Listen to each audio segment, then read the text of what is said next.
அல்ஹம்துலில்லாஹ் ரப்பில் ஆலமீன்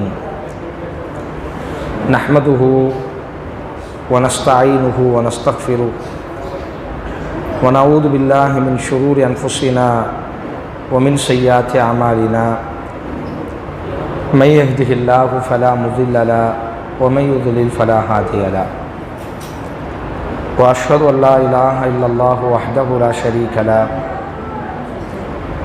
وأشهد أن محمدًا عبده ورسوله أما بعد فقال الله تعالى إن الله اصطفى آدم ونوحا وآل إبراهيم وآل عمران على العالمين. பாசத்திற்குரிய பெரியோர்களே, ஜமாத்தார்களே, சகோதர சகோதரிகளே, மாணவர்களே, நபிகள் நாயகம் ஸல்லல்லாஹு அலைஹி வஸல்லம் அவர்கள் கூறுவார்கள், மஜ்தமா கௌமம் பைத்த மின் புயூத்தில்லாஹி, அல்லாஹுவினுடைய மார்க்கத்தை, வேதத்தை தங்களுக்கு மத்தியில் கருத்து பரிமாற்றம் செய்து கொள்வதற்காக அல்லாஹுவின் ஆலயத்தில், ஏதேனும் ஒரு ஆலயத்தில் ஒரு கூட்டம் ஒன்று கூடுமையானால், இல்லா நஸலத் அலைஹி முஸ்ஸகீனா, தனது அமைதியை அல்லாஹ் அந்த கூட்டத்தின் மீது பொழிகிறான். வ ஹஷ்யத்துஹுமுர் ரஹ்ம, தனது ரஹ்மத்தை அல்லாஹ் ரப்புல் ஆலமீன் அந்த கூட்டத்தாரின் மீது இறக்கி கொண்டிருக்கிறான். வ ஹஃபத்துஹுமுல் மலாயிகா, தனது வானவர்களை கொண்டு அல்லாஹ் அந்த கூட்டத்தாரை அரவணைத்து பாதுகாத்து கொள்கிறான். வதக்கரஹுமுல்லாஹு ஃபீமன் ஐந்தஹு, தன்னுடைய புறத்தில் இருக்கக்கூடிய பரிசுத்தமான வானவர்களிடத்தில் இவர்களை பற்றி அல்லாஹ் பெருமையாக நினைவு கூர்ந்து கொண்டே இருக்கிறான் என்று ரசூலுல்லாஹி ஸல்லல்லாஹு அலைஹி வஸல்லம் அவர்கள் கூறுகிறார்கள். அப்போ மார்க்கத்தை கற்றுக்கொள்வதற்காக, அல்லாஹுவினுடைய குர்ஆனை, வேதத்தை அறிந்து கொள்வதற்காக இது போன்ற கல்வி சபைகளில் நாம் ஒன்று திரளும் பொழுது அல்லாஹுவினுடைய அமைதி, அல்லாஹுவினுடைய ரஹ்மத், வானவர்களினுடைய பாதுகாப்பு, இவை எல்லாவற்றையும் தாண்டி அந்த ரப்பை நாம் நினைவு கூறுவதால் அந்த ரப்பும் நம்மை நினைத்து கொண்டே இருக்கிறான் என்று அல்லாஹுவின் தூதர் கூறுகிறார் என்று சொன்னால், எவ்வளவு ஒரு உயர்தரமான ஒரு மஜ்லிஸில், ஒரு அமர்வில் நாம் எல்லாம் அமர்ந்திருக்கிறோம். ஆதலால் என் பாசமான உறவுகளே, பேசப்படக்கூடிய செய்திகளை கவனமாக உள்வாங்கி எம்முடைய வாழ்க்கையில் அந்த செய்திகள் மாற்றத்தை ஏற்படுத்தக்கூடிய சிறந்த படிப்பினைகளாக பேசப்படக்கூடிய செய்திகள் அமைய வேண்டும். வெறுமனையாக வரலாறை பேசுகிறோம், கேட்கிறோம், தெரியாததை தெரிந்து கொள்கிறோம், இதற்காக நிகழ்த்தப்படக்கூடியது அல்ல உபதேசம். அறிவை வளர்த்து கொள்வதற்கோ அல்லது அனுபவத்தை பெற்றுக்கொள்வதற்கோ அல்லது உணர்ச்சி வசப்பட்டு கண்ணீர் சிந்துவதற்கோ கோபப்படுவதற்கோ நிகழ்த்தப்படக்கூடியது அல்ல உபதேசங்கள். நம்முடைய வாழ்வுகளை செப்பனிட வேண்டும், நம்முடைய வாழ்வுகளில் மாற்றங்கள் நிகழ வேண்டும்.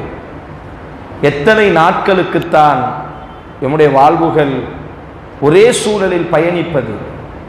ரப்பினுடைய ஷரியத்தின் மீது அல்லாஹுவிற்கு பிடித்தமான வாழ்வுகளாக மாற்ற வேண்டும் என்பதற்குத்தான் உபதேசங்கள் நடாத்தப்படுகிறது.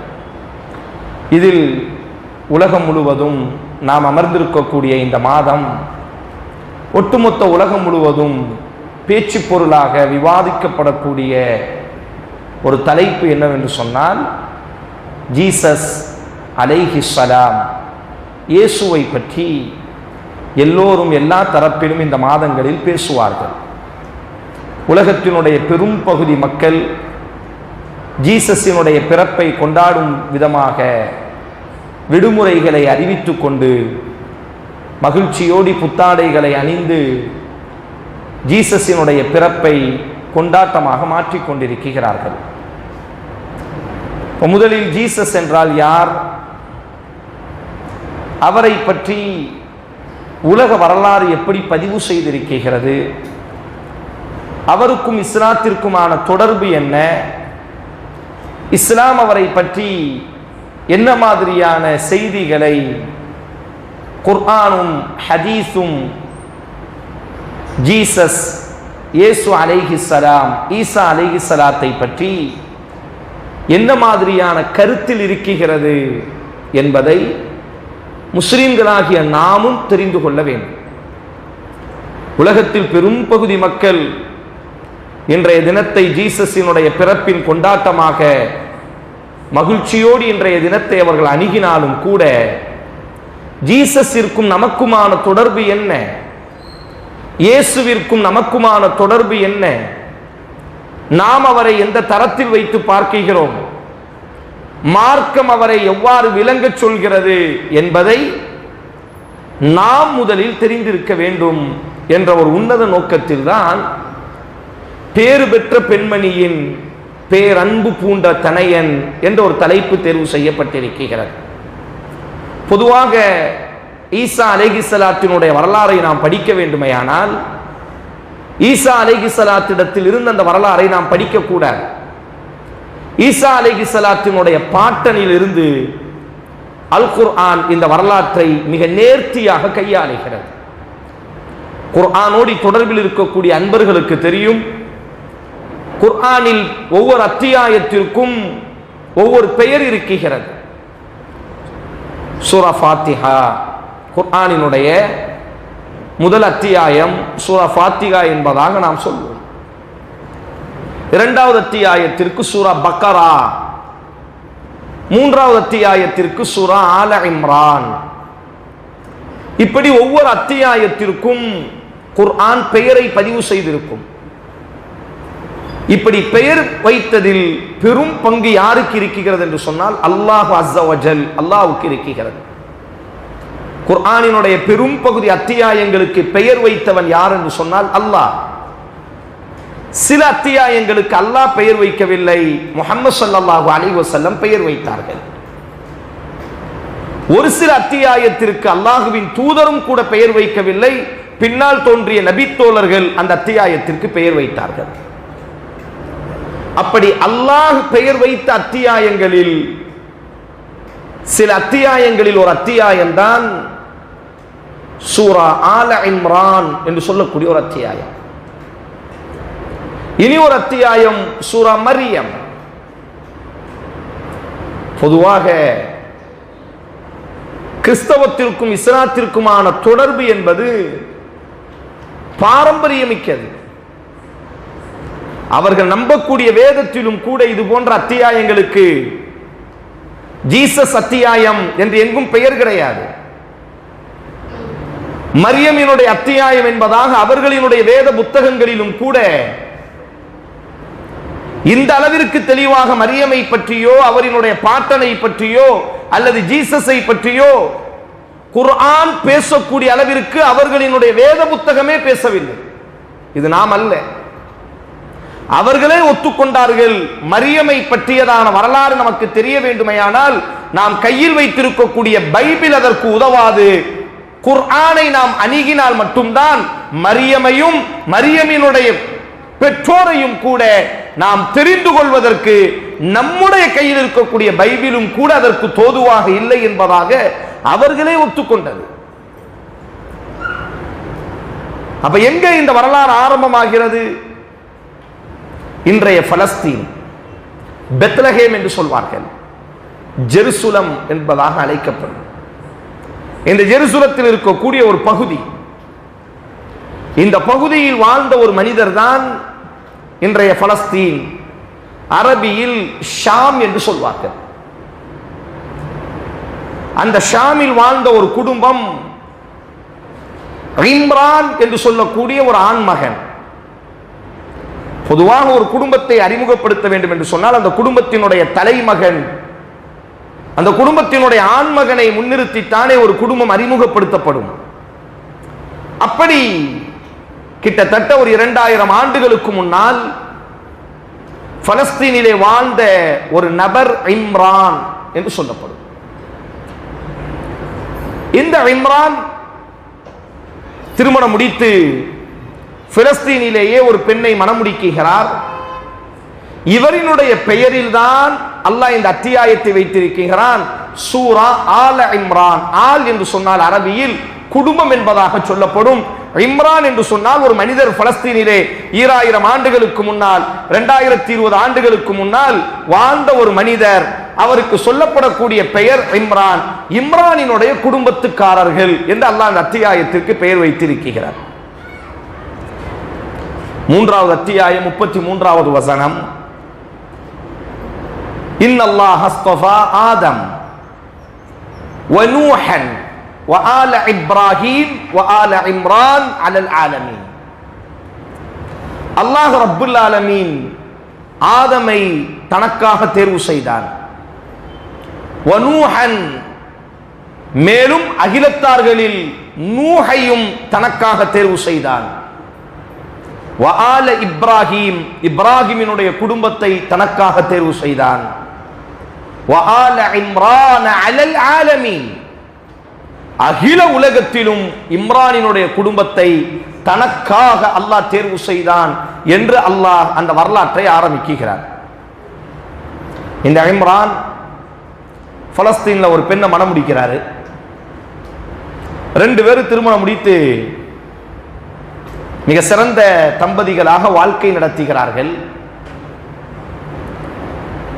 திருமணத்தின் ஊடாக அந்த பெண் என்ன செய்கிறாள் என்று சொன்னால் கருத்தரிக்கிறது. அந்த இம்ரானினுடைய மனைவிக்கு ஒரு ஆசை. ஆரம்ப காலகட்டத்தில் அன்றைய சமூகத்தினுடைய ஒரு வழக்கம் என்னவென்று சொன்னால், பிறக்கூடிய அந்த குழந்தையை, தலை குழந்தை, முதல் குழந்தை ஆண் குழந்தையாக இருந்தால் மஸ்ஜிதுல் அக்ஸாவிற்காகவே அந்த குழந்தையை நேர்த்திக்கடன் செய்து விடுவார்கள். குழந்தை பிறந்தவுடன் பெற்றோர்கள் வளர்க்க மாட்டார்கள். மஸ்ஜிதுல் அக்ஸாவில் இதற்கென்றே சில மார்க்க அறிஞர்கள் இருப்பார்கள். அந்த மஸ்ஜிதுல் அக்ஸாவினுடைய வாசலிலே கொண்டு போய் குழந்தையை வைத்துவிட்டு திரும்பி பார்க்காமல் வந்து விடுவார்கள். அங்கிருக்கக்கூடிய அந்த வணக்கசாலிகள் மஸ்ஜிதுல் அக்ஸாவிற்காக நேர்த்திக்கடன் செய்யப்பட்டு அர்ப்பணிக்கப்பட்ட அந்த குழந்தையை சிறந்த குழந்தையாக வளர்த்து வருவார்கள். அந்த குழந்தைகளும் மஸ்ஜிதுல் அக்ஸாவினுடைய வளாகத்திலேயே வளர்ந்து வரும். நேரடியாக இறைவனுடைய கண்காணிப்பிலே இறை இல்லத்தில் வளரக்கூடிய குழந்தைகள் என்று அதற்கு பெயர் சொல்லப்படும். அப்ப அந்த தாய்க்கு ஒரு பெரிய ஆசை, இம்ரானினுடைய மனைவிக்கு நமக்கும் ஒரு குழந்தை பிறக்க வேண்டும், அந்த குழந்தை ஆண் குழந்தையாக இருக்க வேண்டும். அப்படி இருக்கும் என்று சொன்னால் அந்த குழந்தையை நாம் அல்லாஹ்வுக்காக நேர்ச்சை செய்து மஸ்ஜிதுல் அக்ஸாவினுடைய வளாகத்திலே கொண்டு வந்து விட்டு விடுவோம்.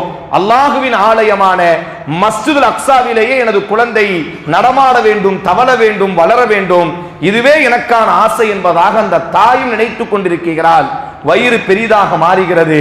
வயிறை தடவி கொண்ட அந்த பெண் சொன்ன வார்த்தையை அல் குர்ஆன் 3வது அத்தியாயம் 35வது வசனத்தில் அல்லாஹ் சொல்கிறான், இஸ் காலத் இம்ராஅத்து இம்ரான், இம்ரானினுடைய மனைவி கருத்தரித்த பொழுது அவள் சொன்ன வார்த்தை, ரப்பி இன்னி நஸர்து லக மா ஃபீ பத்னி, அல்லாஹுவே இந்த குழந்தை, எனது வயிற்றில் இருக்கக்கூடிய இந்த குழந்தையை நான் உனக்காக நேர்ச்சை செய்கிறேன். ஃபதகப்பல் மின்னி, அந்த குழந்தை பிறந்தவுடன் உனது சன்னிதானத்திலே கொண்டு அந்த குழந்தையை நான் வைத்து விடுவேன்.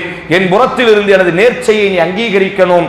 இன்னக அன்த ஸமீஉன் அலீம், நீனுமோ கேட்பவன், நீனுமோ எல்லா விஷயங்களையும் அறிந்தவனாக இருக்கிறாய் என்று அந்த தாய் வயிறை தடவி கொண்டு அல்லாஹ்வுக்காக வயிற்றில் உள்ளதை நேர்ச்சை செய்து விடுகிறார். அவள் என்ன நினைத்தாள் என்று சொன்னால், எப்படி ஆகினும் இது ஆண் குழந்தையாகத்தான் இருக்க போகிறது என்ற நினைப்பிலே உறுதியாக அவள் நேர்ச்சை செய்து விடுகிறார். அல்லாஹ் சொல்கிறான் அடுத்தடுத்த வசனங்களில், ஃபலம்மா வதஅத்துஹா, குழந்தை பெறப்படுகிறது, பிறந்து விட்டது. பார்த்தால் அந்த குழந்தை பெண் குழந்தையாக இருக்கிறது. காலத் ரப்பி இன்னி வதஅத்துஹா உன்சா, அல்லாஹுவே இது பெண் குழந்தை. வல்லாஹு அஅலமு பிமா வதஅத், வயிற்றில் உள்ளதை அல்லாஹ் அல்லவா மிக அறிந்தவன். வலைஸ ذكر كالانثى, ஒரு விதத்திலும் ஆணுக்கு ஒப்பாக பெண் மாற முடியாது. واني سميتها مريم, இந்த குழந்தைக்கு நான் மரியம் என்பதாக பெயர் வைக்கிறேன். மரியம் என்று பெயர் வைத்தது யார் என்று சொன்னால் இம்ரான் அல்ல, இம்ரானினுடைய மனைவி. எவ்வளவு பெரிய படிப்பினை தெரியுமா?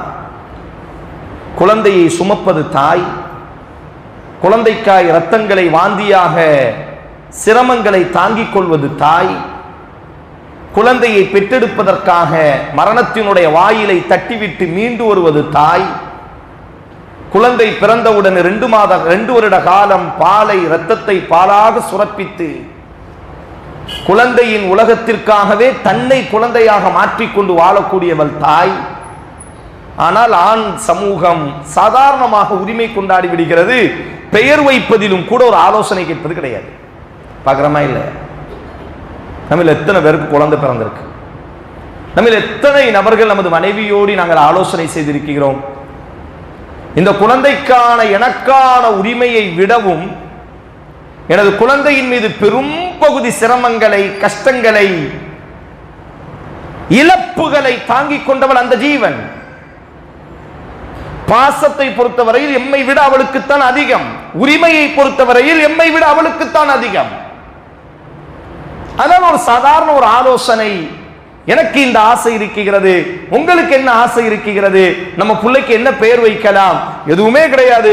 குழந்தை பிறந்த உடனே அந்த அம்மா தன்னுடைய ஆசையை சொல்வதற்கு முன்னால் சொல்லிவிடுவார், நானும் எங்கள் வீட்டுக்காரர்களுமே முடிவு செய்ய வேண்டும். எங்க வாப்பாக்கு தெரியும், எங்க அண்ணன் ஆலிம்சவா இருக்கிறான், அவனுக்கு தெரியும், அவன் என்ன சொல்றானோ அதைத்தான். அடே, பெத்தெடுத்த தகப்பனை விடவும் தாய்க்கு அங்கே உரிமை. ஏன் அல்லாஹ் ரப்புல் ஆலமீன் இந்த ஒரு நுண்ணிய வரலாற்றையும் அல்லாஹ் விடாமல் பதிவு செய்ய வேண்டிய அவசியம் என்ன? மரியமிற்கு பெயர் வைத்தவள் இம்ரான் அல்ல, இம்ரானினுடைய மனைவி என்பதாக அல்லாஹ் அல் குர்ஆனில் இந்த வார்த்தையை அல்லாஹ் பதிவு செய்வதனுடைய அர்த்தம் என்ன? வரலாறுக்காக அல்ல, இப்படியும் இருக்க வேண்டும் என்பதை தெளிவுபடுத்துவதற்காக. இம்ரானினுடைய வரலாறு என்பது ஏதோ கதைகள் அல்ல.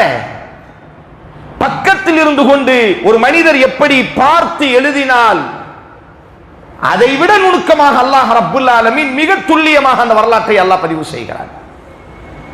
அப்ப குழந்தை பிறந்த உடனே அந்த தாய் சொல்கிறாள், அல்லாஹுவே உனக்காக நேர்ச்சை வைக்கப்பட்ட குழந்தை இந்த குழந்தை, நானும் ஆண் குழந்தை என்பதாகவே நம்பிக்கொண்டிருந்தேன். அல்லாஹு அஅலமு பிமா வதஅத், என்னை விடவும் அறிந்தவன் நீயாகத்தான் இருக்கிறாய் என்பதாக நீ எனக்கு தலையில் கொட்டிவிட்டாய். ஒரு பொழுதும் ஆணுக்கு ஒப்பானது அல்ல பெண் குழந்தை என்று எனக்கு தெரியும். என்றாலும் இன்னி சம்மைத்துஹா மரியம், நான் இந்த குழந்தைக்கு மரியம் என்பதாக பெயர் வைக்கிறேன். பெயர் வைப்பது மட்டுமல்ல, அடுத்த வார்த்தை இன்னி உஈதுஹா பிக வ ذُرِّيَّتَهَا மின ஷைத்தானிர் ரஜீம்.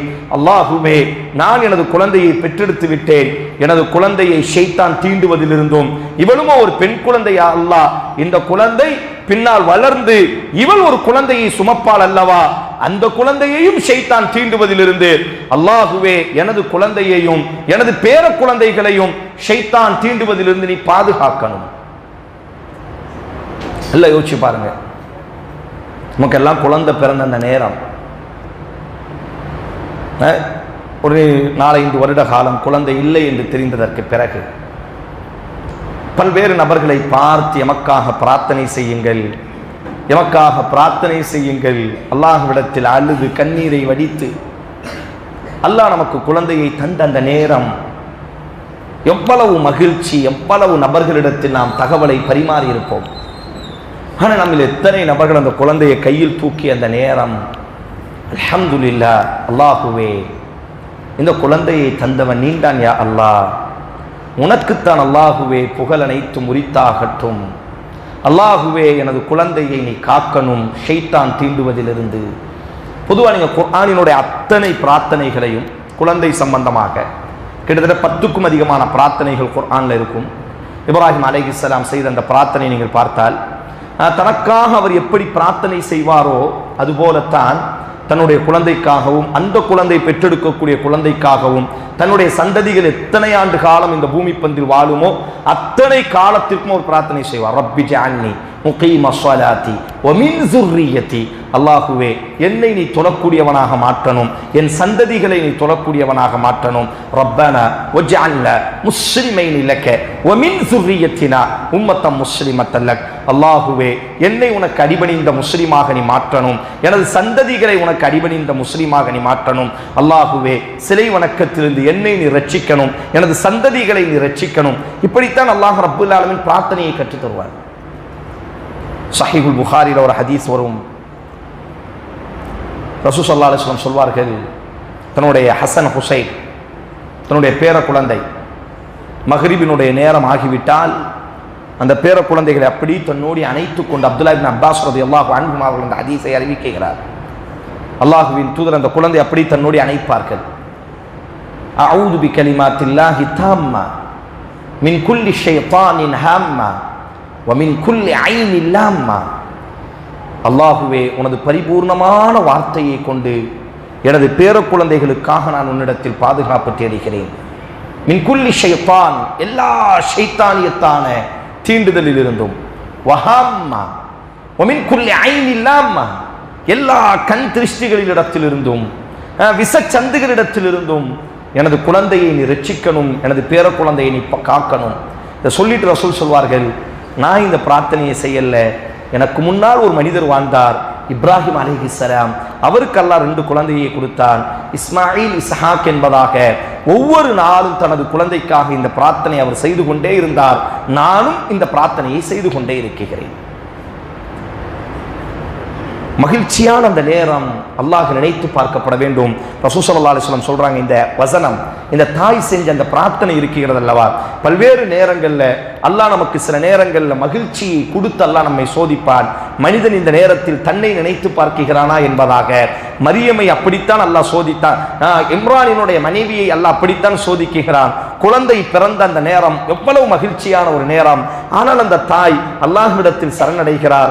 இன்னி அஊது பிக இன்னி உஈதுஹா பிக வ ஸுர்ரியத்தஹா மினஷ் ஷைத்தானிர் ரஜீம், அல்லாஹ்வே எனது குழந்தையை ஷைத்தான் தீண்டுவதிலிருந்தும் இந்த குழந்தையினுடைய சந்ததிகளை ஷைத்தான் தீண்டுவதிலிருந்தும் நீ காக்கணும். அல்லாஹ்வின் தூதர் ஸல்லல்லாஹு அலைஹி வஸல்லம் சொல்றாங்க, உலகத்துல எந்த குழந்தை பிறந்தாலும், சஹீஹுல் புகாரில அப்துல்லா இப்னு உமர் ரலியல்லாஹு அன்ஹு அவர்கள் அறிவிக்கிறார்கள், உலகத்துல எந்த குழந்தை பிறந்தாலும் ஷைத்தான் தீண்டுவான். ஷைத்தான் தீண்டுவதால் தான் அந்த குழந்தை சப்தமிட்டு அழ ஆரம்பிக்கிறது.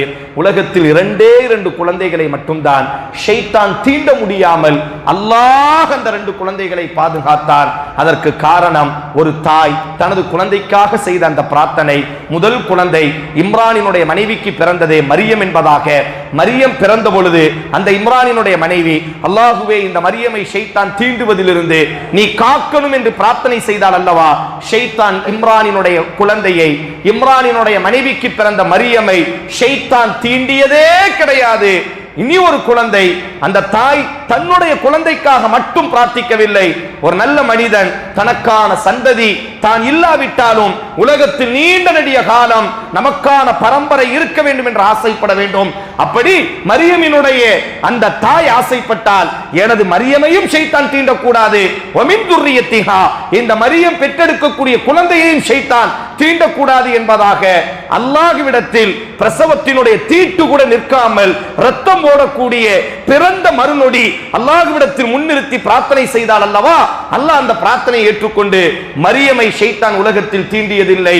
ஜீசஸ் இயேசு அலைஹிஸ்ஸலாம் ஈசாவையும் அந்த மரியம் பெற்றெடுத்த பாசம் பூண்ட அந்த மகன் சமாதானத்தினுடைய வெள்ளை புறாவையும் அல்லாஹ்வினுடைய அந்த ஷைத்தான் தீண்டியதில்லை என்பதாக ரசூலுல்லாஹி ஸல்லல்லாஹு அலைஹி வஸல்லம் சொல்கிறார்கள். இப்ப நம்ம பிள்ளைங்க பிறந்த உடனே மகிழ்ச்சிகள் ஒரு புறம் இருந்தாலும் அல்லாஹ் நினைத்து பார்க்கப்பட வேண்டும் அந்த நேரம். இப்ப இந்த புள்ள பிறந்துட்டு துவா செஞ்சாச்சு, பேர்லாம் வச்சாச்சு. ஆனா நேர்ச்சை வச்சிருக்காள் அல்லவா, இதுவரை மஸ்ஜிதுல் அக்ஸாவிற்கு வந்ததெல்லாம் ஆண் குழந்தைகள் தான். எல்லாரும் போய் சொல்றாங்க, இம்ரான் என்னுடைய மனைவிட்ட பொம்பளை புள்ள, நேர்ச்சையை தளர்த்தி கொள்ளலாம், நேர்ச்சையை விட்டு நீ பின்வாங்கலாம், நேர்ச்சைக்காக குற்றப்பரிகாரம், ஒவ்வொரு சமுதாயத்திலையும் ஒவ்வொரு குற்றப்பரிகாரம் இருந்தது. அன்றைய சமூகத்தில் ஆட்டுக்குட்டிகளை அறுக்கக்கூடிய குற்றப்பரிகாரம் இருந்தது. இது போன்ற குற்றப்பரிகாரங்களை நீ செய்து உனது நேர்ச்சையிலிருந்து பின்வாங்கிக் கொள் அப்படின்னு சொன்ன பொழுது அந்த தாய் சொல்கிறாள், இல்லை, நான் அல்லாஹ்வுக்காக நேர்ச்சை வைத்தேன். எது எப்படியோ எனது குழந்தை மஸ்ஜிதுல் அக்ஸாவினுடைய வாசலில் கொண்டு போய் வைக்கப்படும். அல்லாஹ் என்ன நாடுகிறானோ அதை செய்யட்டும். அல்லாஹ்வுக்காக நேர்ச்சை வைக்கப்பட்ட குழந்தை அல்லாஹ்வுக்காகவே அர்ப்பணிக்கப்பட்டு விட்டது என்று சொன்ன பிறகு அதோடு அந்த தாய்க்கும் அந்த குழந்தைக்குமான உறவு துண்டிக்கப்பட்டு விட்டது. அதோடு அந்த மரியமினுடைய தந்தை இம்ரானுக்கும் மரியமுக்குமான தொடர்பு துண்டிக்கப்பட்டு விட்டது. அன்றைய தினமே ஒரு வெள்ளை துணியில் சுத்தப்பட்டு மரியம் அலைஹிஸ்ஸலாம் மஸ்ஜிதுல் அக்ஸாவினுடைய வாசலில் கொண்டு போய் வைக்கப்பட்டு விட்டு திரும்பி பார்க்காமல் வந்து விடுகிறார்கள். அங்கு இருக்கக்கூடிய ஆபிதுகள், நான் சொன்னேன் அல்லவா ஆரம்பத்தில், மஸ்ஜிதுல் அக்ஸாவிலே இதற்காகவே வணக்கஸ்தாலிகள். மஸ்ஜிதுல் அக்ஸா விட்டு அவர்கள் வெளியே வரமாட்டார்கள். அங்கேயே கூடாரம் அமைக்கப்பட்டிருக்கும். இப்பொழுது நீங்கள் மஸ்ஜிதுல் அக்ஸாவிற்கு சென்றாலும் அந்த மக்களை பார்க்கலாம். அவர்களினுடைய காலங்களும் நேரங்களும் மஸ்ஜிதுல் அக்ஸாவின் இபாதத்திலேயே இருக்கும். இது ஆரம்ப காலகட்டத்திலிருந்து வரக்கூடிய பழக்க வழக்கம். அந்த மக்கள்ல ஒருவர் தான் ஜக்கரியா என்று சொல்லக்கூடிய ஒரு இறை தூதர், அன்றைய காலத்தினுடைய ஆக சிறந்த ஒரு இறை தூதர். அவர் யதார்த்தமாக வெளியே வருகிறார். குழந்தை இருக்கின்றது. முதல் முறையாக மஸ்ஜிதுல் அக்ஸாவிற்கு ஒரு பெண் குழந்தை வந்திருக்கிறது. இதுவரை வந்த குழந்தைகள் எல்லாம் ஆண் குழந்தைகள் மட்டும்தான். இப்பொழுது என்ன செய்வது? நிர்வாக கமிட்டி கூடுகிறது. யார் வளர்ப்பது என்று நினைக்கும் பொழுது போட்டி போடுகிறார்கள். காரணம், முதல் முறையாக மாற்றம் நிகழ்ந்திருக்கிறது. மஸ்ஜிதுல் அக்ஸாவிற்காக ஒரு பெண் குழந்தை அர்ப்பணிக்கப்பட்டிருக்கிறது. முதல் முறையான ஒரு மாற்றம் என்பதனால் எல்லோரும் போட்டி போடுகிறார்கள். நாங்கள் இந்த குழந்தையை வளர்ப்போம். ஆண் குழந்தையை வளர்ப்பதை விட இது கொஞ்சம் வித்தியாசமாக வளர்க்க வேண்டும். எப்படியெல்லாம் வளர்க்கப்பட்டார் என்பதை நான் பின்னால் பதிவு செய்கிறேன். அப்போ எல்லாரும் போட்டி போடுறாங்க, நாங்கள் இந்த பிள்ளையை வளர்க்குறோம், நாங்கள் இந்த பிள்ளையை வளர்க்குறோம் என்பதாக. ஜக்கரியா அலைஹிஸ்ஸலாம் வயதுகள் முதிர்ந்து விட்டது, முடிகள் எல்லாம் நிறைத்து விட்டது. அல் குர்ஆன் சூரா மரியமில் அல்லாஹ் பதிவு செய்வான். நாடி நரம்புகள் எல்லாம் தளர்ந்து விட்டது. அவருக்கு என்ன ஒரு ஆசை அப்படின்னு சொன்னால், நமக்குத்தான் பிறக்கல்ல ஒரு குழந்தையும், அவருக்கு குழந்தையே கிடையாது. அல்லாவே குர்ஆன்ல பதிவு செய்கிறார். அப்போ நமக்குத்தான் ஒரு குழந்தை இல்லை, இந்த பிள்ளையாவது நாம் என்ன செய்யலாம், பாசமாக நாம் இந்த பிள்ளை என்ன செய்யலாம் என்று சொன்னால் வளர்க்கலாம் என்பதாக ஜக்கரியா அலைஹிஸ்ஸலாம் என்ன செய்கிறார் என்று சொன்னால் அவரும் ஆர்வப்படுகிறார். அவர் வாயை விட்டே கேட்கிறார், நான் ஒரு இறை தூதரும் கூட, என்னிடத்தில் இந்த பிள்ளையை கொடுங்கன்னு சொல்லும் பொழுது அவர் எப்படி கேட்கிறாரோ அது போன்று ஏனைய ஆபிதுகளும் அங்கே கேட்கிறார்கள். இல்லை, எங்களிடத்திலும் அந்த குழந்தை கொடுக்கப்பட வேண்டும். இது இறைவனுக்காக அர்ப்பணிக்கப்பட்ட குழந்தை, இறைவனுக்காக நேர்ச்சி வைக்கப்பட்ட குழந்தை, மஸ்ஜிதுல் அக்ஸாவுக்காக அர்ப்பணிக்கப்பட்ட குழந்தை, அதை நாங்கள் தான் வளர்ப்போம் என்று எல்லோரும் போட்டி போடுகிறார்கள். கடைசியாக அல் குர்ஆன் அல்லாஹ் ரப்புல் ஆலமீன் பதிவு செய்கிறான். குழுக்கள் போடப்படுகிறது. குழுக்களில் ஜக்கரியா அலைஹிஸ்ஸலாத்தினுடைய பெயர் மீண்டும் மீண்டும் ஜக்கரியா ஜக்கரியா என்றே வருகிறது. ஃபதகப்பலஹா ரப்புஹா பிகபூலின் ஹஸனின் வஅம்பதஹா நபாத்தன் ஹஸன வகஃபலஹா ஜக்கரியா. அல்லாஹ் ரப்புல் ஆலமீன் அந்த பெண் குழந்தையை அன்போடு ஏற்றுக்கொண்டான். மஸ்ஜிதுல் அக்ஸாவினுடைய வளாகத்தில் போடப்பட்ட அந்த குழந்தையை அல்லாஹ் அன்போடு ஏற்றுக்கொண்டான். சிறந்த முறையில் ஜக்கரியாவை அல்லாஹ் உருவாக்கினான். அந்த குழந்தையை வளர்க்கக்கூடிய பொறுப்பை ஜக்கரியாவினுடைய கரத்திலே அல்லாஹ் தேர்வு செய்து கொடுத்தான் என்று அல்லாஹ் பதிவு செய்கிறார். இப்ப இந்த புள்ளை யார் கைக்கு வந்துட்டு அப்படின்னு சொன்னா ஜக்கரியா. இந்த புள்ளைக்கு இன்னும் தனியாக ஒரு இது போன்ற ஒரு கூடாரம் மஸ்ஜிதுல் அக்ஸால இருக்கும். யாரும் உள்ள போக முடியாது, போகவும் கூடாது. ஒரே ஒரு நபர் மட்டும் உள்ள போக முடியும், ஜக்கரியா மட்டும் உள்ளே போக முடியும். இம்ரான் கூட போக முடியாது. இந்த குழந்தையினுடைய தந்தை கூட உள்ளே போக முடியாது. காரணம், அவர்களுக்கும் அந்த குழந்தைக்குமான தொடர்பு முறிந்து விட்டது. ஒரே ஒரு நபர் கஃபலஹா ஜக்கரியா. அல்லாஹ் சொல்கிறான், பொறுப்பு யார் என்று சொன்னால் இம்ரான் என்று சொல்லவில்லை, ஜக்கரியா அங்கே பொறுப்பாளியாக மாறிவிட்டார். ஜக்கரியா மட்டும்தான் உள்ளே செல்வார். அந்த பெண் குழந்தை பெண்ணாக இருப்பதினால் யாரினுடைய பார்வைக்கும் தெரியக்கூடாது. முழு கூடாரத்திற்குள்ளாக மறைக்கப்பட்டு பொக்கிஷமாக மரியம் வளர்க்கப்பட்டுக் கொண்டே இருக்கிறாள். ஜக்கரியா மட்டும் உணவுகளை கொடுப்பதற்காக உள்ளே நுழைவார்கள். அந்த குழந்தைக்கு நல்ல உபதேசங்களை செய்வதற்காக உள்ளே நுழைவார்கள். அந்த குழந்தையும் சிறந்த ஒரு ஆபிதாக அந்த மஸ்ஜிதுல் அக்ஸாவினுடைய வளாகத்திலே உள்ளேயே வளர்ந்து வருகிறது. அல்லாஹ் சொல்கிறான் பாருங்கள், குல்லமா தഖல அலைஹா ஜக்கரியல் மிஹ்ராப். அந்த குழந்தை வளர்க்கப்பட்டு வரக்கூடிய அந்த மெஹராபிற்குள்ளாக ஜக்கரியா எப்பொழுதெல்லாம் நுழைகிறாரோ, அவர் கையில உணவோடித்தான் நுழைவாரு. உள்ள போகும் பொழுதெல்லாம் வஜத இன்தஹா ரிஸ்கா, ஒரு முறை அல்ல, அல்லாஹ் சொல்லும் பொழுது குல்லமா என்ற வார்த்தை அல்லாஹ் சொல்வான். எப்பொழுதெல்லாம் ஜக்கரியா உணவை கொண்டு நுழைகிறாரோ அப்பொழுதெல்லாம் வஜத இன்தஹா ரிஸ்கா, ஜக்கரியாவிற்கு முன்னால் அந்த குழந்தைக்கு ஜக்கரியா உணவை கொடுப்பதற்கு முன்னால் அந்த குழந்தையினுடைய கூடாரத்திலே உணவுகள் பரிமாறப்பட்டிருக்கும். பெரிய ஆச்சரியம். யாருமே உள்ள வர முடியாது, நாம மட்டும்தான் உள்ள போய். இதுவரை ஜக்கரியா பிராச்சிட்டே இருக்கிறாரு. மரியம்ல அல்லாஹ் சொல்வான், அல்லாஹுவே எனக்கு நீ குழந்தையை தரணும், என்னை நீ கைவிட்டாத, தனி நபராக என்னை இந்த உலகத்தில் மரணிக்க வைத்து விடாதே, என்னுடைய சந்ததிகள் அற்றவனாக என்னை நீ தேர்வு செய்யாதே, இப்பெல்லாம் பிரார்த்தனை செஞ்சுக்கிட்டே இருக்கிறாரு. ஆனா எப்ப அந்த பிரார்த்தனை அல்லாஹ் ஏற்றுக்கொண்டான், அதற்கென்று அல்லாஹ் ஒரு இடத்தை தேர்வு செய்தான் பாருங்க. அப்ப அவர் எப்பெல்லாம் உள்ள போறாரோ அப்பெல்லாம் அந்த பிள்ளைக்கு முன்னாடி உணவுகள் இருக்கு. இது ஜக்கரியாவுக்கு பெரிய ஆச்சரியம். அப்ப கேட்கிறார், காலத் கால யா மர்யம் அன்ன லக்கி ஹாதா, ஓ மரியம், இந்த உணவு எப்படி வந்தது? நான் தான் உணவை கொண்டு வர வேண்டும், நான் மட்டுமே கூடாரத்திற்குள்ளாக நுழைய முடியும், நான் தான் உனக்கான பாதுகாவலன், நான் தான் உனக்கான காவலன், உனக்கான பொறுப்பாளி, கஃபல், நான் தான் கஃபீல். ஆனால் எனக்கு முன்னால் உனக்கு உணவுகள் பரிமாறப்பட்டிருக்கிறதே. அல்லாஹ்வின் தூதர் சொன்னார்கள், உலகத்தில் எங்கும் காணாத உணவுகள், எந்த சீதோசன நிலைகளையும் தாண்டி கிடைக்கக்கூடிய உணவுகள் எல்லாம் அந்த மரியமிற்கு முன்னால் அப்படி அலங்காரமாக வீட்டிருக்கும். ஆனால் மரியம் உணவு தட்டோடி உள்ளே நுழைவார், அதற்கு முன்னால் அங்கே உணவு இருக்கிறது. இப்ப கேட்கிறார் வாயை திறந்து, சின்ன குழந்தை, இன்னும் பாலிகாக கூடவில்லை. அந்த குழந்தையினுடைய அந்த உருவாக்கம் எடுத்தவுடன் அந்த குழந்தை சொன்னது, ஹுவ மின் இன்தில்லாஹ், இது அல்லாஹ் எனக்கு தந்தது. இன்னல்லாஹ யர்ஸுகு மை யஷா, ஜக்கரியா அல்லாஹ் நினைத்தால் எந்த முகாந்திரமும் இல்லாமல், பிகைரி ஹிசாப், எந்த முகாந்திரமும் இல்லாமல் அல்லாஹ் வாழ்வாதாரத்தை கொடுப்பான். ஜக்கரியாவுக்கு அந்த இடத்துல நின்று அந்த குழந்தை பாடம் நடத்துகிறது. ஜக்கரியா, நீ வராமல் இங்கே உணவு இருக்கிறது என்று சொன்னால் இந்த உணவுக்கு சொந்தக்காரன் அல்லாஹுவாக இருக்கிறான்.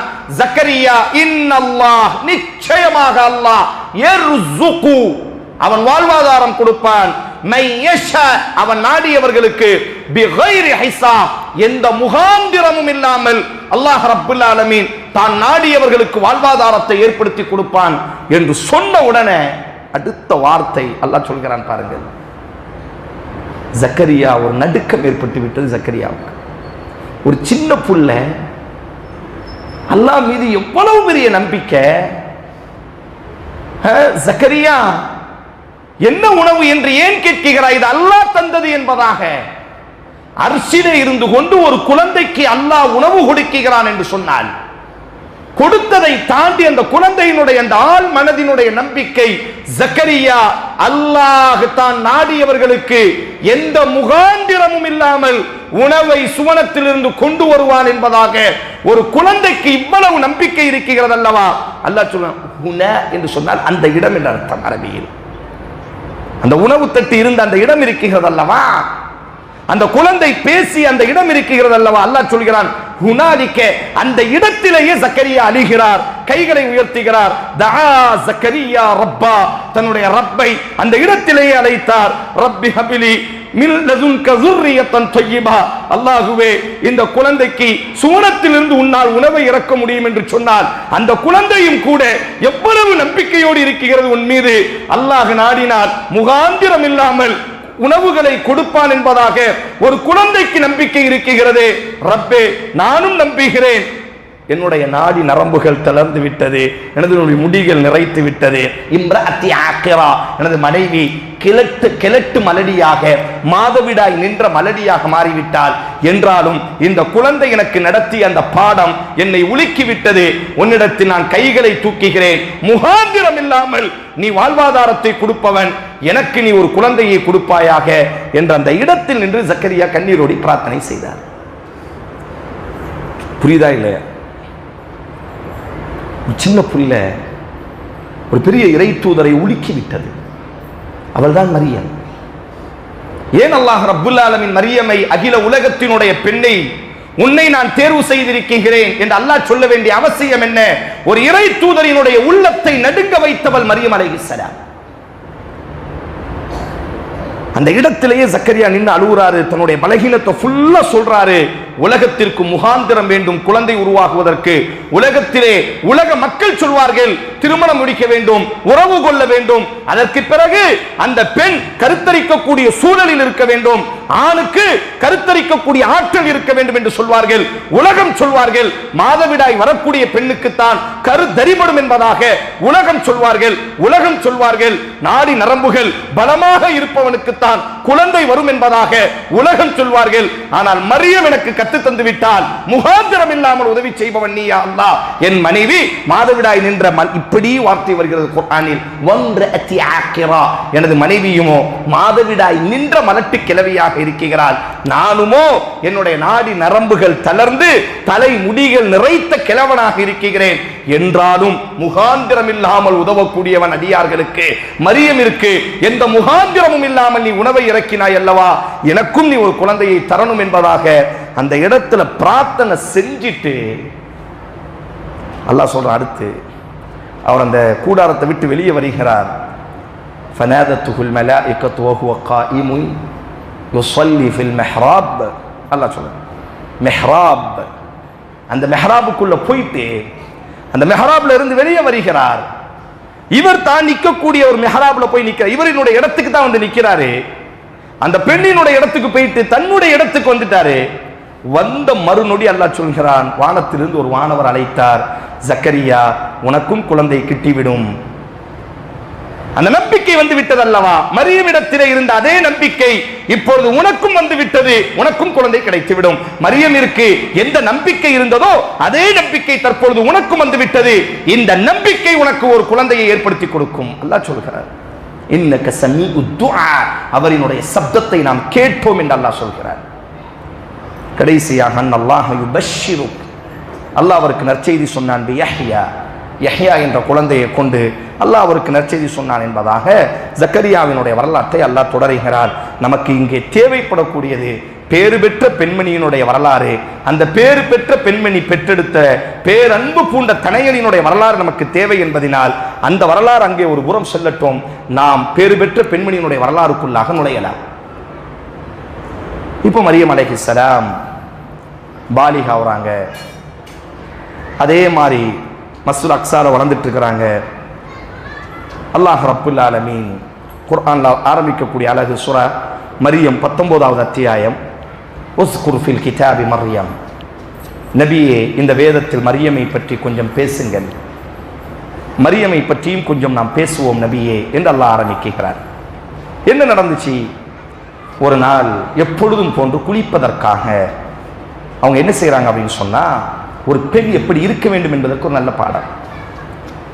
இதின் தபதத் மின் அஹ்லிஹா மக்கானன் ஷர்கிய்யா, அவர் என்ன செய்கிறார் என்று சொன்னால், அந்த மறைவான ஒரு கிழக்கு பகுதியின் பக்கம் குளிப்பதற்காக என்ன செய்கிறாள் மரியம் அலைஹிஸ்ஸலாம் செல்கிறார்கள், யாருக்கும் தெரியாம. அதனால தான் குர்ஆன்ல இந்த வசனத்தை வைத்து, அந்நிய ஆண்களுக்கு முன்னால் ஒரு பெண் குளிப்பது ஹராம்.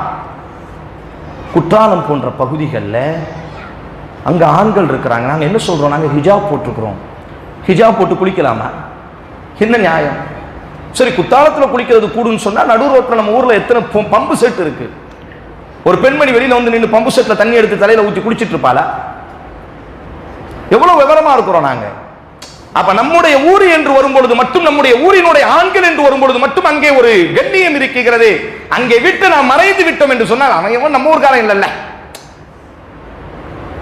அவங்க எல்லாம் ஆண்கள் இல்லை போல. இங்கத்தான் ஆண்கள் போல, நம்ம ஊர்ல தான் இல்லல்ல.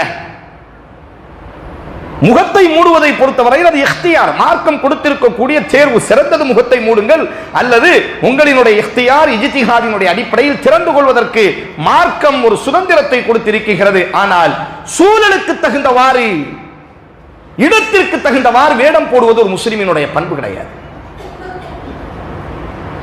அப்ப இங்கு இருப்படி ஒரு அந்நிய ஆண்களுக்கு முன்னால் நம்முடைய வீட்டினுடைய பெண்களை நடு ரோட்டிலே பம்பு செட் இருக்கிறது என்பதற்காக, குளிக்க வேண்டும் என்பதற்காக நடு ரோட்டிலே ஹிஜாபை அணிந்து நாம் குளிக்க வைப்போமா?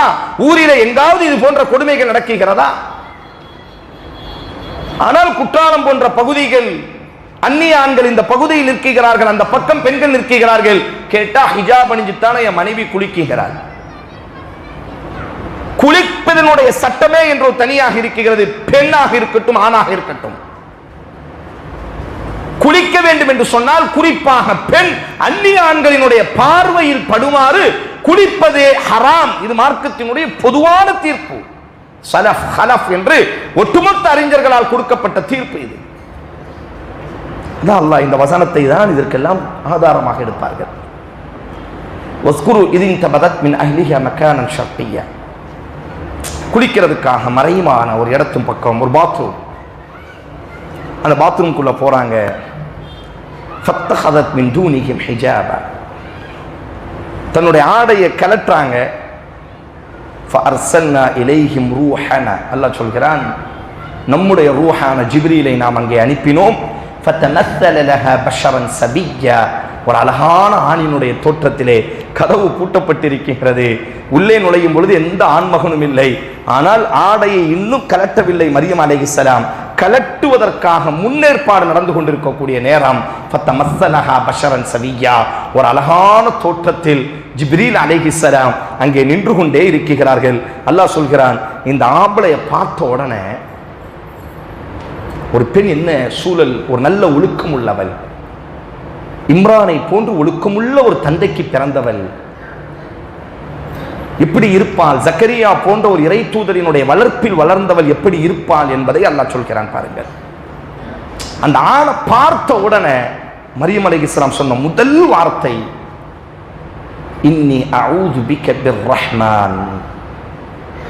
கருணையாளனை நீனும் நம்பி இருக்கிறாய் அல்லவா, அல்லாஹ் என்று ஒருவனை நம்பி இருக்கிறாய் அல்லவா, அந்த அல்லாஹுவை முன்னிறுத்தி அந்த அல்லாஹ்விடத்தில் உன்னுடைய தீங்கை விட்டும் நான் பாதுகாப்பு தேடுகிறேன். இன் குன்த தக்கியா, நீ அல்லாஹுவை பயப்படுபவனாக இருந்தால் முதல்ல இந்த இடத்தை விட்டு வெளியே போய். ஒரு பெண் எப்படி ஒரு அந்நிய ஆணோடு எப்படி உரையாட வேண்டும் என்பதற்கு ஒரு அழகான ஒரு பாடம். ஒரு ஆண் நமக்கு ஒரு மெசேஜ் பண்றாரு, மாஷா அல்லாஹ் உங்க குரல் ரொம்ப சௌத்தன் ஜமீல், ரொம்ப அழகா இருக்கு, ரொம்ப அழகா கிராத்து ஓதுறீங்க, நீங்க ரொம்ப அழகா பயான் பேசுறீங்க. ஒரு அம்மாவினுடைய பயானை கேட்டு விட்டு ஒரு ஆள் என்ன செய்கிறார், அல்லது காலேஜில் படிக்கக்கூடிய அந்த நேரத்தில் நம்மோடி படிக்கக்கூடிய ஒரு வகுப்பு தோழ நமக்கு ஒரு மெசேஜ் அனுப்புறாரு, ரொம்ப நாள நான் உங்களை அல்லாஹ்காண்டி ரொம்ப நேசிச்சிட்டு இருக்கிறேன். ஷைத்தான் இப்படித்தான் வருவான், உள்ளே வரும் பொழுது அல்லாஹுவை முன்னிறுத்தித்தான் ஷைத்தான் உள்ளே வருவான். உடனே இந்த அம்மா என்ன நினைச்சிடறாங்க, ஐயோ மாஷா அல்லாஹ், அல்லாஹ் அல்லாஹ்னு சொல்லிட்டாரே மாஷா அல்லாஹ். ஜக்கரியாவினுடைய வளர்ப்பு அங்கே பிரதிபலிக்கிறது. ஒரு பெண் சீரழிந்து போகிறாள் என்று சொன்னால் அவளினுடைய தந்தையினுடைய வளர்ப்பு அங்கே பிரதிபலிக்க வேண்டும். அதனால்தான் அரபியில் சொல்வார்கள், பெண்களை மதியுங்கள். பெண் உன்னுடைய நீ பெண்ணை மதிக்கக்கூடிய விதத்தில் தான் உனது தாயினுடைய வளர்ப்பு உன்னிடத்திலே பிரதிபலிக்க இருக்கிறது. பெண்ணே, ஆணிடத்திலே எச்சரிக்கையாக இருந்து கொள். உன்னுடைய எச்சரிக்கை தான் உனது தகப்பனினுடைய லட்சணம் தெரிய போகிறது. அந்த தாய் சொன்ன வார்த்தை, இந்த இடத்துல அந்த ஆளை பார்த்த உடனே முதல் வார்த்தை, உன்னது தீங்கை விட்டும் அல்லாஹ்விடத்தில் நான் பாதுகாப்பு தேடுகிறேன். இன் குன்த தக்கிய்யா, நீ அல்லாஹுவை நம்புபவனாக இருந்தால் முதல்ல உன்னை விட்டு என்னை தூரமாக்கிரு. அல்லாஹுவை முன்னிறுத்தி பேச வேண்டும், தக்வாவினுடைய ஆழம். ஆனா சாதாரணமா என்ன செய்யறோம், போன் வருது, அயல்வாசியோடி அந்நிய ஆண்களோடி சாதாரணமா பேசுறோம். கடைசி எவ்வளவு பெரிய முசீபத்துகள். என் பாசமான சகோதரியே, அரபில உமர் இப்னு அப்துல் அஜீஸ் ரஹ்மத்துல்லாஹி அலைஹி இப்னு கையிம் ரஹ்மத்துல்லாஹி அலைஹி போன்ற பெரிய அறிஞர்கள், உமர் இப்னு அப்துல் அஜீஸ் சொல்வாரு, குர்ஆனை மனனம் செய்யக்கூடிய இடமாக இருந்தாலும், குர்ஆனை மனனம் செய்யக்கூடிய இடம், அதாவது ஒரு ஹாஃபிஸ் உருவாகக்கூடிய, ஒரு ஹாஃபிதா உருவாகக்கூடிய இடம், ஒரு ஹாஃபிதா உருவாக வேண்டுமேயானால் அங்கே ஒரு ஆசிரியர் தேவைப்பட வேண்டும். உமர் இப்னு அப்துல் அஜீஸ் ரஹ்மத்துல்லாஹி அலைஹி சொல்வார்கள், நீ குர்ஆனை மனனம் செய்யக்கூடிய சூழலிலும் கூட அந்நியான்களோடு தனித்திருந்து விடாதே. இப்னு கையிம் ரஹ்மத்துல்லாஹி அலைஹி அவர்கள் சொல்வார்கள், இய்யாக்கும், உன்னை நான் எச்சரிக்கை செய்கிறேன், அந்நிய ஆண்களை தொட்டும். எப்படிப்பட்ட அந்நிய ஆண்கள் தெரியுமா? உன்னை புகழ்ந்து பேசுவானே, அப்பேற்பட்ட அந்நிய ஆணை தொட்டும் உன்னை நான் எச்சரிக்கை செய்கிறேன். இன்னைக்கு எங்க ஏமாந்து போயிடுறாங்கன்னா, நம்ம கணவர் எவ்வளவு நாள் சாப்பிட்டுருக்கிறாரு, ஒரு நாளாச்சு நம்ம கணவர் நம்மளை புகழ்ந்தாரா, பக்கத்து வீட்டுக்காரரா இருந்தாலும் கூட நாம சமைச்ச சமையல் டேஸ்டா இருக்குன்னு சொல்லிட்டாரா இல்லையா, அவன் தான் மனுஷன். இந்த அம்மாவுக்கு என்ன நினைச்சிடறாங்க அப்படின்னு சொன்னால், ஒரு ஆள் புகழ்ந்தவுடன் நம்மீது அவன் நேசம் வைத்திருக்கிறான் என்று நினைக்கிறார்கள். அல்ல, குர்ஆன் பதிவு செய்கிறது, வகர்ன ஃபீ வலா தஹ்பஅன பில் கௌலி ஃபயத்மஅ அல்லதி ஃபீ கல்பிஹி மரது வகுல்ன கௌலன் மஅரூஃபா. சூரா அஹ்ஸாப் 33வது அத்தியாயம். பெண்ணே, நீ குலைந்து பேசாதே, உனக்கு தெரியாது முன்னிலே இருப்பவன் நீ குலைந்து பேசுவது ஏதோ உலகத்தினுடைய சில லாபத்திற்காக இருக்கலாம், ஆனால் முன்னிலே இருக்கிறான் அல்லவா, அவனுடைய உள்ளத்திலே நோய் இருக்கும் என்று உனக்கு தெரியாது. ஆதலால் பேசினால் கராராக பேசுவாயாக. அல்லாஹ் சொல்றான்,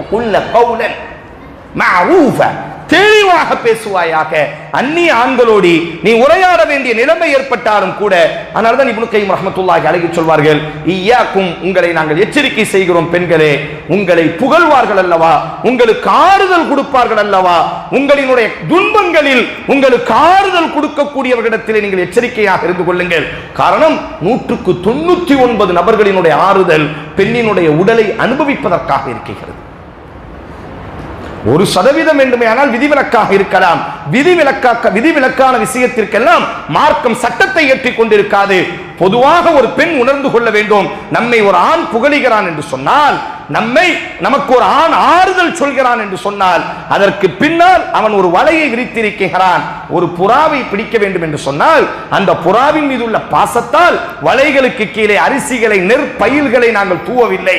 ஒரு எலியை பிடிக்க வேண்டும் என்று சொன்னால், எலியின் மீது உள்ள நேசத்தால் நாங்கள் தேங்காய் துண்டை நாங்கள் எலி கூண்டிலே மாட்டி வைக்கவில்லை. எலியை அனுபவிப்பதற்காக, புறாவை அனுபவிப்பதற்காக நாங்கள் அங்கே தூவி இருக்கிறோம். மரியம் எவ்வளவு தெளிவாக 2000 ஆண்டுகளுக்கு முன்னால், 2000 வருஷத்துக்கு முன்னாடி, அதனால தான் சொன்னான், யா நிசால் ஆலம், அல்லாஹ் சொன்னான், அகில உலகத்திலும் சிறந்த பெண்மணி மரியம். யா மரியம் குனுதி ரப்பிகி வஸ்ஜுதி வர்கஇ மஅர்ராகியின். அல்லாஹ் சொன்னான், மரியமை அவ்வளவு அல்லாஹ் புகழ்ந்து சொல்கிறான். காரணம் என்னவென்று சொன்னால், மரியம் அவளிடத்தில் இருந்த அந்த பக்குவம், ஒரு அந்நிய ஆணிடத்திலே நடந்து கொள்ளக்கூடிய முறை. பிள்ளைக்கு சின்ன வயசுல இருந்து ஒரு தந்தை இதையெல்லாம் சொல்லி வளர்க்க வேண்டும். நான் மீண்டும் சொல்கிறேன், தாய் தந்தை இடத்தில் வளராதவள் மரியம், ஜக்கரியாவிடத்திலே வளர்ந்தவர் ஒரு மரியம்.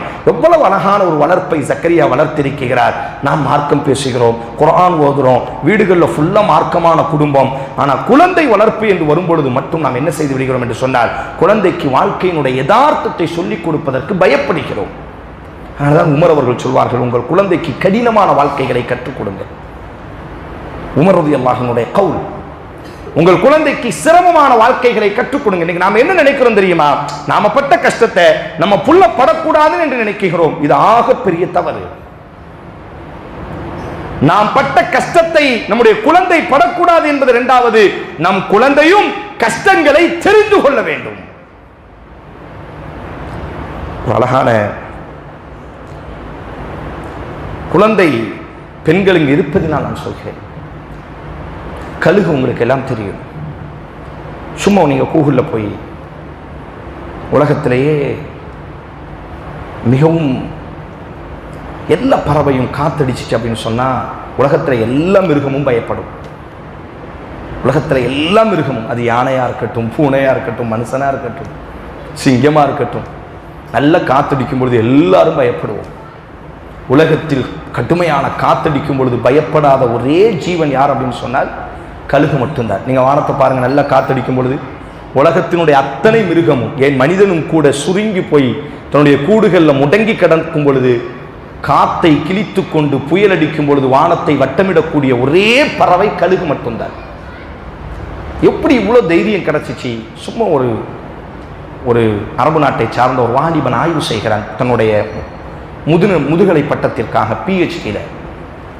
அது அவன் எவ்வளோ ஒரு உன்னதமான தகவலை சொல்கிறான் அப்படின்னு சொன்னால், உலகத்தில் எல்லா மிருகமும் ஒரு விதமாக குழந்தையை வளர்க்கும், ஆனால் கழுகு ரொம்ப வித்தியாசமானது.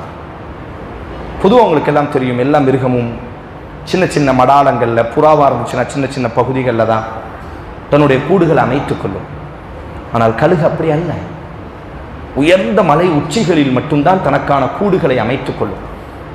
இப்போ குட்டி, அதாவது குஞ்சு பொரிக்கும், கொஞ்ச காலத்துக்கு அந்த குஞ்சிக்கான எல்லா விதமான தேவைகளையும் கழுகு நிறைவேற்றும். கொஞ்ச காலம் ஆனதற்கு பிறகு தன்னுடைய காலை வச்சு அந்த குஞ்சு என்ன செஞ்சிடும் அப்படின்னு சொன்னால் ஓங்கி தட்டி விட்டுவிடும். பெரிய மலை.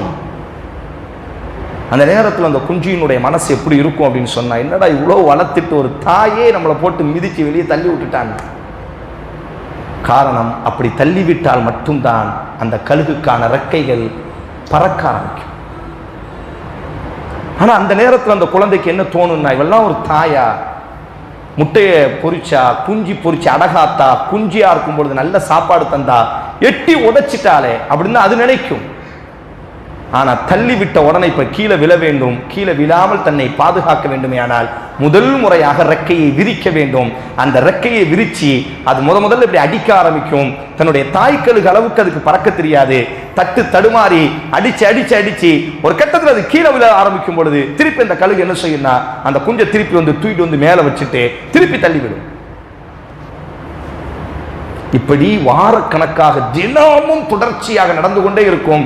ஒரு கட்டத்தில் தாய்க்கழுகை விட அந்த குஞ்சி கழுகு இப்பொழுது மிக விரைவாக பறக்க ஆரம்பிக்கும். அப்பொழுதுதான் அந்த கழுகு குஞ்சிக்கு தெரியும், நம்மை நம் தாய் தட்டிவிட்டதற்கான காரணம் என்ன தெரியுமா? நாம் 10 11ஆவதாக பறக்கக்கூடியவர்கள் அல்ல. உலகத்தினுடைய அத்தனை மிருகங்களும் கீழே சுவாசித்துக் கொண்டிருக்கிறது. புயலை கிழித்து கொண்டு மலை உச்சியிலே வாழ பிறந்தவர்கள் நாம் வாழ வேண்டுமேயானால் நம்முடைய தாய் நமக்காக செய்திருக்கக்கூடிய தியாகம் என்பதாக அந்த குஞ்சு அப்பொழுதுதான் தெரிந்து கொள்ளும்.